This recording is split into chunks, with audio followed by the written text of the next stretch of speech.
the Plishtim. Okay, it's enough. Why are they ruling over us? And maybe the low-key personality of Shaul in this instance is he doesn't want to rock the boat.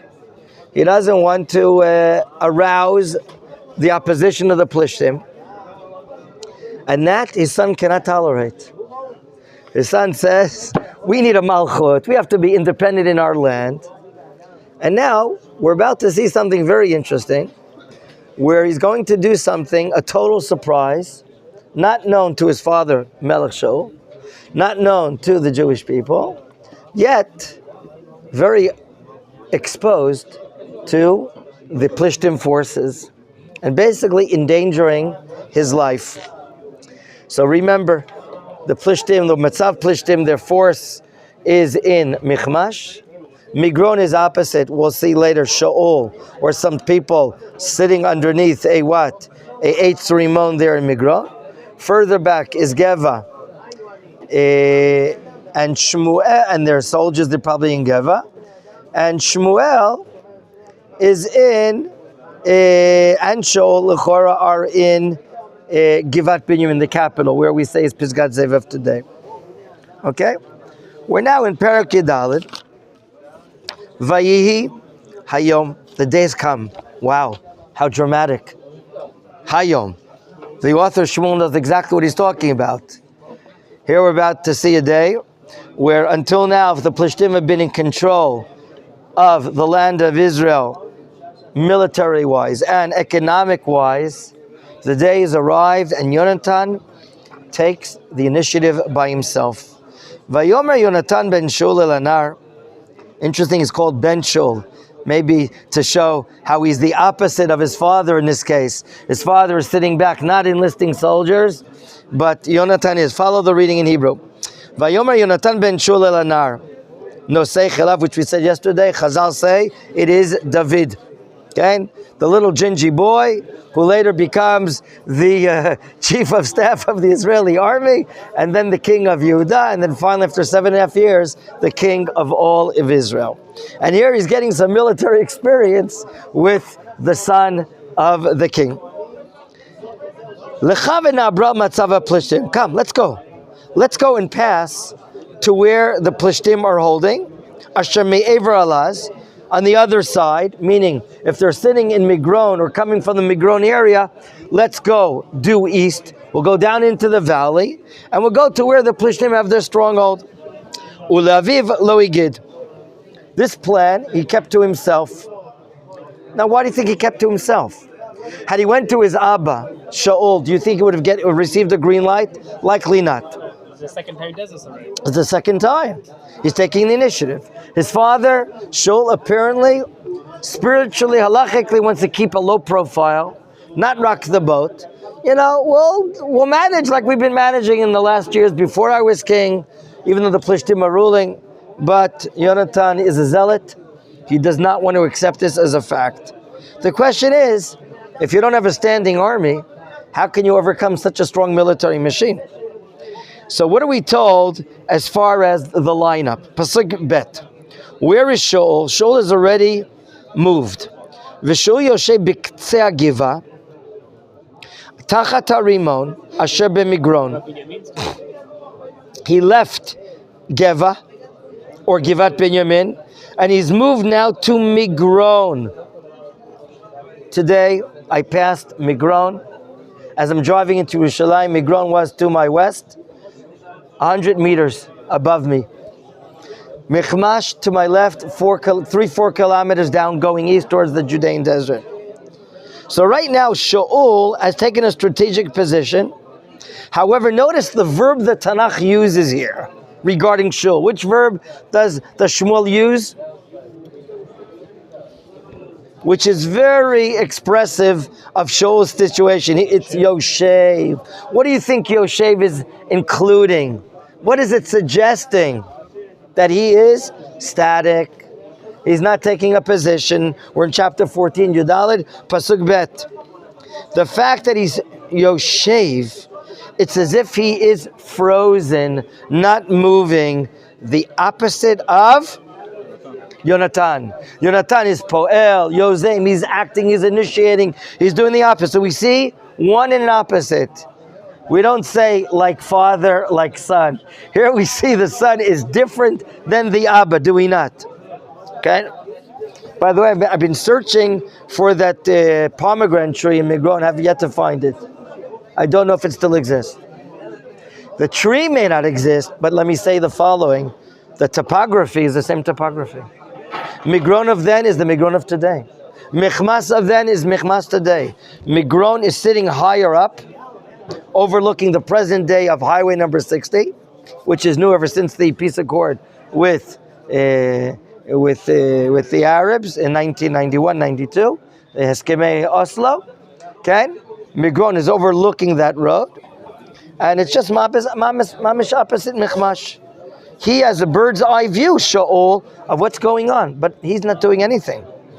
How many soldiers does he have with him? Keshesh meot ish. I think there are two places that the Tanakh talks about Migron, here and again in Sheo chapter 10. And remember, the youth of Israel, those hilltop settlement kids, they're the ones that maybe 25 years ago, they started settling Migron to resettle the place of our ancestors. And then it turned into a yeshuv with families and so on and so forth, a very Torani type of place. And unfortunately, under Omar's role as prime minister, they were kicked out as if their lands belonged to Arabs. No one ever sat there before. And now they're resettled with permanent building, thank God, above the gas station in Mavar Michmas. 600 soldiers. The Tanakh now tells us in Pasugim of Achia ben Achituv, here we're talking about, we'll see the grandson of Eli, Vachia ben Achituv, Achi Ichavod, he's the brother of a son called Ichavod ben Pinchas. Do you remember that he was born as the destruction of Shiloh happened? That's why he was nicknamed the lack of honor, because Shiloh was destroyed. So we have this Achia, the grandson of Eli. Okay, he's the son of Pinchas, the son of Eli. Pinchas is one of how many sons we learned about in Mishkan Shiloh? 2 sons, one called Chofni and the other called Pinchas. So he's there. He's the grandson of Eli, Kohen Hashem B'Shiloh. And what is he carrying? Achia. He's the grandson of Eli. Great grandson? How do you get that? Because Achituv. You're right. Achituv is the grandson of Eli. Thank you for that correction. And we're told, no, say ephod. He's wearing this garment of the Kohanim, which looks like more or less like an apron. It's an ephod, and it's usually connected to a choshen, which is the breastplate. So he's wearing the ephod, and the Tanakh tells us, V'am lo yada, ki halach Johnathan. Okay? The people, the masses, the hundreds of people, not the thousands, they're not aware that who left the father from Migron? He's gone away. Apparently he was with his Abba, and when he wasn't watching, he left with his arm barrier. Pasuk Dalet. So, that's a question. Did we learn before, after Eli's sons died, that the Kohanut went over to the lineage of... You're right. It'll go not to the brother of... it'll go to Evyatar from Elazar. Okay. So right now, there's no position of Kohen Gadol because there's no major... There's no dwelling place like a tabernacle, like a Mishkan or Beit HaMikdash. He's one of the Kohanim, and he has an ephod as one of the clothings of the Kohanim. It's not the ephod of the Kohen Gadol. Not necessarily, but we're going to see that really he is carrying.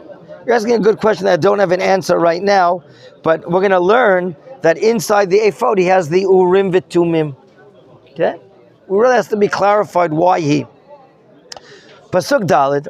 Uvein hamabarot. As they travel from side to side, Asher bikesh Johnathan la'avor al matzav Plishtim, where Johnathan is aiming to go to the area of the Plishtim, like we see the colorful picture here in the valley underneath Michmash. There are 2 top high hills called Shein Hasela Me'ever Mizeh V'shein ha'asela me'ver hazeh. We can see two hilltops, one opposite the other, and there's a valley underneath. And the approach to get to where the Plishtim are, you have to come from the top of one, go down, and then climb back, and then climb up to where the Plishtim are. For whatever reason, the Tanakh calls these very noticing cliffs. That's the proper word. Shein Sel is like a cliff. Precipice. Is what? There's a precipice. I have no idea what that means in Latin. Cliff? It's in English. Yeah. Is that what it means? Yeah. Okay. It's interesting that they have names. Look at the hilltops here. What these cliffs? What their names are called? They have V'shem Echad Botzeitz, V'shem Echad Seneh. It's not clear what's the importance of these cliffs. Again, this is a different picture. Ignore this whatsoever. Why these two areas have a cliff name? They have names. Let's go on. Hashen Achad Matzuk. Atzuk is a cliff. Mitzafon, Mul Michmash. Right? One is north, opposite Michmash. V'achad Minegev. One on the southern side, Mul Gava, where Gava is in back of it. Here we're learning about the terrain. Cliffs, a valley in between, and if you are, let's say, the Plishtim soldiers, and you're doing guard duties, which we're about to learn, and we'll try to think what type of guards are there that are doing guard duty, you clearly have an advantage sitting on top, and you all of a sudden, two people pop up in the valley underneath you. What's going on? Pasuk Vav. Vayomer Johnathan el anar nosei chelav. Lecha v'na'abra. Let's go. Let's go and pass. El matzav ha'arelim ha'ele. As they say in Atlanta, Georgia, Johnathan uses a cuss word, a cursing word. He calls these Plishtim what? These Arelim.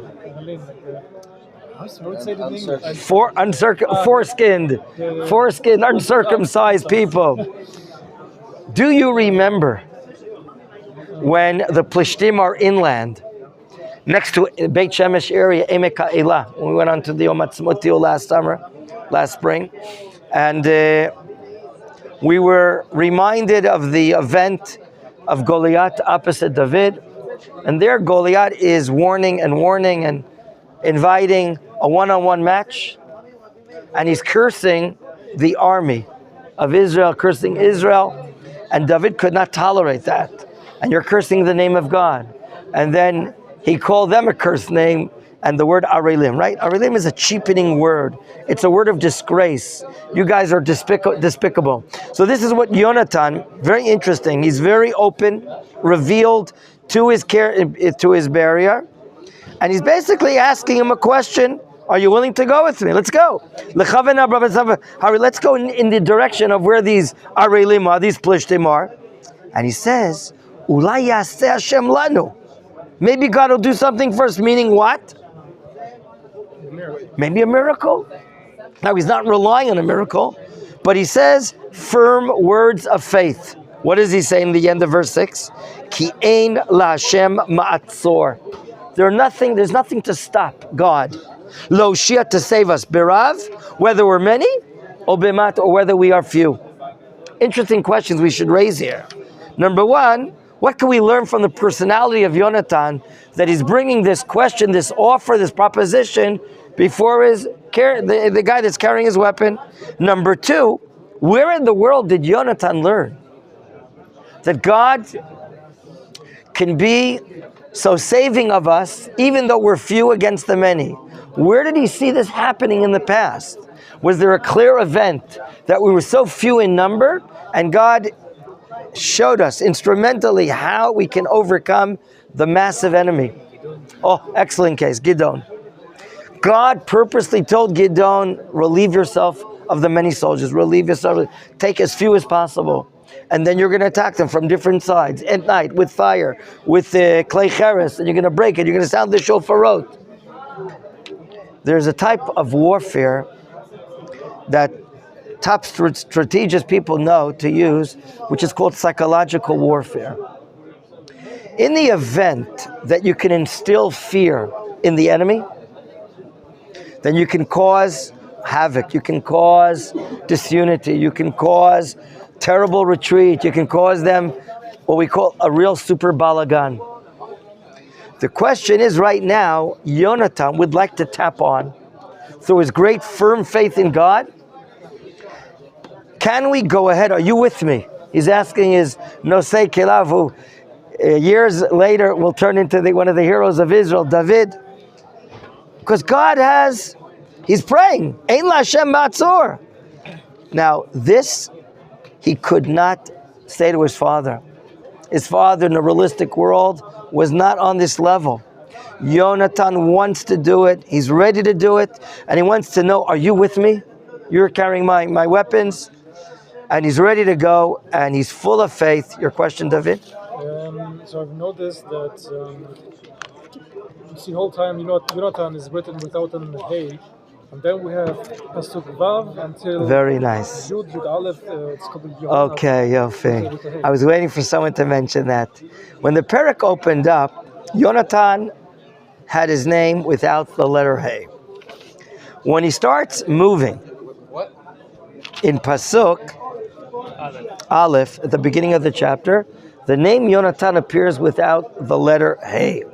However, when he starts moving forward and taking advice now with his nar, all of a sudden the letter Hey appears. And so too does it appear again, as we're about to read in Pasuk Chet. Some explain the Hey is part of God's name. He now has, 3 letters of the 4-letter name of God. He has the Yud, the Hey, and then he has the Vav, right? He's so spirited, he's so full of faith in Hashem that now he is carrying the name of God. Like Chazal say about the 3 Avot, Avram, Yitzchak, and Yaakov, they are the Merkavav, the Shechina. What do they mean when Chazal say in the Midrash? They're the chariots of God's divine presence. It's as if God is riding on the stature, the abilities, the faith of the Avot. That's how God manifests himself. That's how God reveals himself. God now is about to reveal himself through Johnathan in this courageous, valorous act that will make him a hero, that will make him a national hero. So maybe that could be the reason why he deserves the letter Hey. What does his Nosei Kelav respond to in Pasuk Zayin? Vayomer lo Nosei Kelav, Aseh kol asher bilvavecha. What's in your heart, meaning what's in your mind, do it. Nitelach. Okay? Nitelach meaning let's go, let's pass. And you know what? Hinini imcha, I'll be with you. Kilvavecha. So my dear friends, they're about to leave, and now they're moving forward. Daytime. Vayomer Johnathan in Pasuk Chet, Hinei anachnu ovrim el anashim. We're now passing, we're going forward to ha'anashim, meaning the leaders maybe of the Plishtim, the soldiers we're going to be meeting up with. V'niglinu alehem. We're going to be what? Opening ourselves, exposing ourselves in front of them. Okay, and a very interesting thing that Rav Uzi Binfeld would mention here at this point of the shiur. On the one hand, what they're doing is a total secret towards Israel. The king doesn't know about it. Israel doesn't know about it. But on the other dimension, vis-a-vis the Plishtim, here we are. They're going to be exposing themselves. Now, some of you might say this sounds like a suicidal act. 2 people. One is the real military man, and the other is probably an amateur soldier, if at all. What he does know is to be a schlepper, to be the Nosei Kelim, to carry it. And now, in the prayer of Johnathan, something very interesting is stated. Johnathan says in Pasuk Tet, he says it together to his care bearer, his armor bearer. Im ko yamru eleinu, meaning if the reaction of the Plishtim will be to us, Domu, stop there. Ad hagi'enu alechem, until we come to you. Ve'amadnu tachtenu, we'll keep our stand We will not go forward. We'll stay in place. Velo na'aleh, and we won't go up to them. Ve'im ko yomru, but if they will say to us in Pasuk Yud, Alu aleinu. Notice the word. Alu aleinu. Come on us. It should have stated, It's like the Alu aleinu. Come to us. it's like the fight. And we'll fight you. Ve'alinu. Then we're going to come up. Why? Ki netanam Hashem biyadeinu. Ve'zeh lanu ha'ot. This is a sign. And everyone's asking, what sign are you talking about? Isn't this like a type of sorcery? Nachash that the Torah forbids? The Talmud says, any nachash that's not like the nachash of Eliezer and Johnathan is not nachash. There's a prohibition of the Torah to use some sorcery or a symbolic wording and thinking, well, that's a sign for me that I should do this or do not.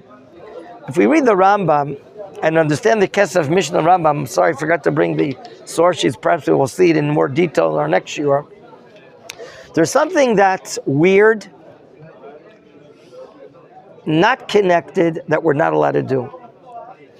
If they would have said, okay, David, my arm barrier, if we come expose ourselves and they see us and they say, hey, you green jersey shirt wearers, come up to us. What does that have to do with fighting a war? Green jerseys would have to do with anything. But if they say come up and not come down, then it's a sign that they're fearful. If they don't say, we're coming down to you, wait there, don't move. And that's what does an army do? An army doesn't stand and wait for the enemy to come to them. What do? You try to stop them, usually. They did do that. That was the way it worked. I don't know about this time, but I know in America at least, we'll wait, won't attack, we'll wait. No, but right now, the one that's about to attack you is saying, he's exposing himself. So if the enemy says, stay right there, we're coming down and we're going to take care of you, that's a sign that they're courageous. That's what Johnathan understands. It's a sign from God. But if, maybe they can still flee. But if they say, come up to us, it's a sign that these guys are not this is not a combat unit. These are not guys that are out to get the enemy. And that'll be a sign from God. In other words, it's not a wishy-washy thing. If you remember the key example that Rashi brings in the name of the Gemara, if, it's like, if the pita falls out of the mouth of the cat, I'm not going to travel to Yerushalayim today. What does one have to do with the other? That's sorcery, that's witchcraft. Yeah. If the cat says meow twice or three times, oh, that's a good sign I should travel to Yerushalayim. What does it have to do with that? That's superstition. We don't believe in superstition. Okay? Here, the Mefarshim are explaining that this is not superstition. He's praying to God and asking for a sign that will tell him, are these Plishtim courageous? Or do they have fear themselves? And if they have fear themselves, there can be something that's called psychological warfare. Now let's see what happens. And that'll be a sign from God. Full belief in God. Pasuk Yud Aleph, verse 11. Vayigalu shneim. They expose themselves. El matzav Plishtim. The Plishtim are on top of the hill, Shein Asela in Michmash. Vayomru Plishtim. Okay? Now notice how the Plishtim relate to these two Jews. Hine Yivrim Yotzim min Achorim. Here are two Jew boys that came out of their caves. These ones are hiding out. And they call them Ivrim. Do you remember? This is a language of zilzul, of zol, right? Belittling them. Okay? They were hiding. Pasuk Yud Bet. Vayanu anshe hamatzava. So this Plishtim stronghold, the soldiers say to Et Johnathan and Osei Chelav Vayamru, they say to them, Alu eleinu, come up to us, v'nodiatchem, we'll show you something. They're not willing to go down. They're now saying, come up to us. So now, David and Johnathan have what we call a tremendous flight. It's a different wording. Eleinu and not aleinu. Aleinu. Come up to us and not on us. Meaning you're not going to be able to win over us. But still, we're not coming down. We're a little fearful. we're a little careful. Right now, what's in front of David, what's in front of Nosei Kelev together with Johnathan is a climb. And therefore, notice how they climb up. But here they clearly see a sign from Hashem that they can overcome at least the initial clash. Pasuk Gimel, verse 13. Vayal Johnathan al yadav ve'al raglav. Why? Al yadav al raglav? Because he's coming from far down below. It's a steep climb. It's a steep climb climbing up this hill. And that's why it's called it was a cliff. Which word did we see that it was called a cliff? Matzuk, right.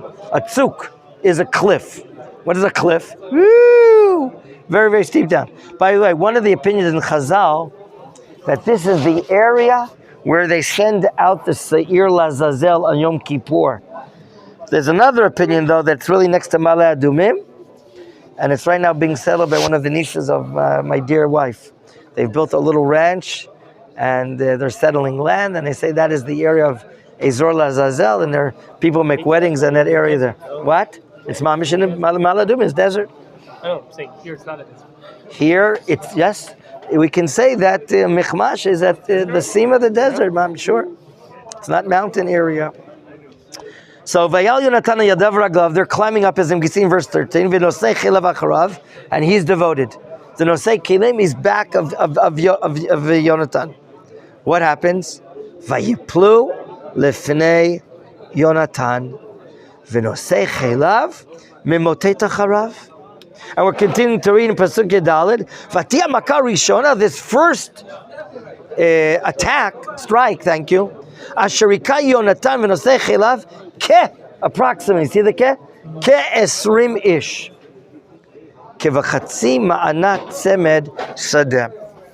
Something very interesting happens here. We don't have one fighter.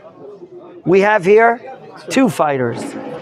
They're working, like it says on the bottom of Pasuk 14, like tzemed sadeh. What is tzemed sadeh? Turn around this way with your back to me. Better, more. They're back to back, like a pair. I'm defending him, he's defending me. What does Johnathan do? He hits whoever he can hit to wound him. And then who finishes him off? Nosei Kelev. What is it called? Vidui Hariga. Vidui Hariga. The second one is making sure, you've heard of the term Vidui Hariga? Right? I know. I know what it's called in English, but... Finishing off, no? Finishing off. Neutralize. I don't know. He's making sure he's dead. So it could be that the strategy is the following. Johnathan doesn't want to spend too much time with each soldier. Enough to neutralize him. And then the Nosei Kelev finishes him off while he's wounded. And that's how he goes to each and every one. Now, he does it to approximately 20 people. They're back to back. They're working as a pair. Tzemed, Samud, okay? And you ask yourself, what kind of soldiers are at the guard there? So I heard a svara, I heard a possibility that, we're talking like people that are like from Afsanut, We're not talking about fighters. We're talking about people that are working in the warehouses. And they happen to be on this side of the mountain. They're not fighting soldiers. They're at lookout. But they're a bunch of, they're not capable soldiers. And you know what? These two can overcome 20. Now, when the word gets out on the rest of the hill that the Plishtim have lost, 20 soldiers have been killed, you don't know what's happening. Things are vague, unclear who's arrived. Pasuk Tedvav. And here's where psychology works. Vatihi charada. There's trembling. B'machaneh, b'sadeh, uvecholam, in all parts, in the camp, in the fields of the Plishtim, and all their people there. Hamatzav, hamashchit, where their stronghold is or where their destroyers are. Chardu gamema, even the stronger soldiers of the Plishtim are in trembling. And here a very interesting expression, Vatirgaz haaretz. There's like trembling all over the place. Vatihi lecherdat Elokim. There's like a tremendous fear. The entire camp is suffering from this fear, this trembling. Now, I'm thinking about the following. Years ago, they remember that after they destroyed Israel, destroyed the Mishkan in Shiloh, and they took into captivity the Aron, they met up with trouble in Ekron, Ashdod, and Ashkelon, and Gat, in all these places. They saw or sensed the hand of God. And they said, well, we got to get rid of the Aron and bring it back. And it came back. They have a sense of fear of God, because they've already experienced that their own God was broken into pieces, and they counted to the God of Israel. Now the soldiers here are in a state of trembling. When you tremble, you do things which are not rational or logical. Now, 2 people have killed about 20, have caused havoc and trembling in the entire camp. Who can see hustle and bustle from a distance of a few kilometers? Pasuk Tet Zayin. Vayu atzofim l'Shaul begivat Binyamin. Interesting. A moment ago, Shaul was where? In Migron. Now it says, no, I'm sorry. Shaul has lookout men. They're called what in the Tanakh? Tzofim. Right? Litzpot, to scope, to view. Mount Scopus, Har Tzofim, right? Remember that term? In Givat Shaul, which is further in the back, there are Tzofim. V'inei, what did I notice? Hehamon namog. They see at a distance as there's a balagan going on in the camp. People like doing weird things this way, that way, this way, that. There's havoc and trembling inside the camp, and you can't describe or explain what is it. Is it a surprise attack against us? Is it, I don't know, they're playing an exciting football game? What is all the movement going on that they haven't noticed before? What does Shaul decide to do? Pasuk Yud Zayin. Vayomer Shaul le'am asharito. He tells to the people that are with him, Pikduna ure'u. Would you please count the people we are? We were like 600 soldiers before. Mi alach meimanu. Has anyone left us? Who left us? Vayifkedu. They count everyone. V'inei, surprise. Ein Johnathan v'nosei chelav. They find out after an hour, 2 hours, whatever it takes. Misparei Barzel, everyone's counting their own numbers. Johnathan and his arm bearer are not there. Uh-oh. Could this be the work of them? And now maybe they're retaliating, coming back at us? Shaul doesn't want to know what to do. He suggests the following, Pasuk Yud Chet. Vayomer Shaul Achia, who's like the acting Kohen Gadol. Question, why him? Hagisha Aron Elokim. Bring, literally, the Aron Elokim. But Rashi says, we're not really talking about the ark here, we're talking about the Urim V'Tumim. And that'll be why the Kohen was stated at the beginning of the chapter, and he's wearing an ephod. And inside the ephod, he has the parchment with the 72-letter name of God that we can approach to ask national questions. Ki haya Aron Elokim bayom ahu v'neiso. We had an Aron Elokim, but here again, we're talking about, we once had an Aron Elokim, and now we're using the Urim V'Tumim. Why do you think, what does he want to ask? What do you think he wants to ask? What should we do? Is this an attack? Should we now retaliate? Should we defend? Should we retreat? What should we do? We don't have a lot of soldiers. Pasuk Yitet, in the meantime, Vayi adiber Shaul ala Kohen. Until Shaul started speaking to round up the question, Ve'hamon asher b'machane plishtim, vayelech haloch v'rav. They start seeing and appearing a greater camp in movement, and they're getting greater in numbers, whatever's exposed to the naked eye. And he doesn't know how to explain what's going on. There's even no time to do what? To ask a question, unravel the answer, and understand what to do. There's an order. Vayomer Shaul el Kohen, esof yadecha, take your hands back. Retract the question. There's no need to ask it. We don't have time. What does Shaul do? Pasuk Kaf. Vayizaek Shaul v'chol am asher ito. He now assembles, collects whatever soldiers he can get right now because he thinks right now they're going ready to war. Vayavo ad milchama, they're getting ready to make movement. Vine, but what do they notice? Hayta cherav ish bereyehu. He notices that the Plishtim are like almost killing one another out of what? Mihuma Gedola Meod. Wow. They're in such havoc, such trembling, such fear that mistakenly, he wants to leave faster. I don't want to allow him to. I want to go in front of him. And, and he sticks a knife, sticks a cherav into. They're doing wild things. They're all emotionally afraid. Certainly God is here. Certainly the acting of the killing the 20 soldiers caused a lot of fear. And apparently the Plishtim are so fearful, they don't even know who's behind Johnathan and the others. And now Israel is aroused.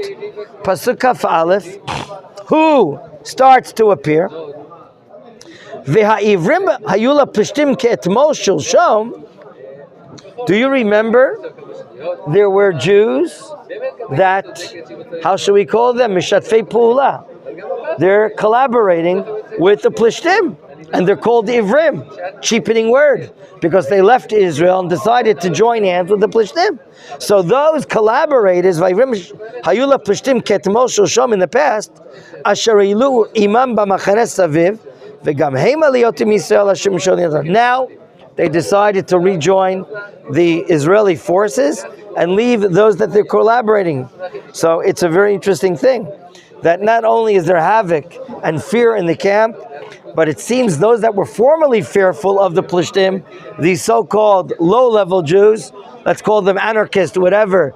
Again, I don't want to use other words. I don't want you to send me to prison. I don't want to say Ben Gvir, right? These anarchists that didn't want to support their own people and left, now they're coming back to support Israel. Okay? Im Shaul v'Johnathan. What about the others that were hiding out? This is having a chain reaction. And word is getting all across the country.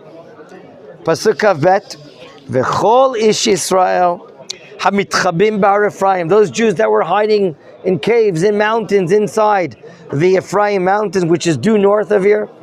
Shamu. What did they hear? Kinasu Plishtim. The Plishtim are retreating. Vayadbeku gamha me'ahim acharim b'milchama. Notice this. The situation is topsy-turvy. It's turned upside down. The Jews that were collaborating are now rejoining Israel. The Jews that were fearful, hiding, they turn into what? Warriors. Without fear, they start running after this. Wow, what a chain of reactions, one after the other, starting with the great faith that Johnathan has. So we'll continue this matter in our next shiur, B'ezrat.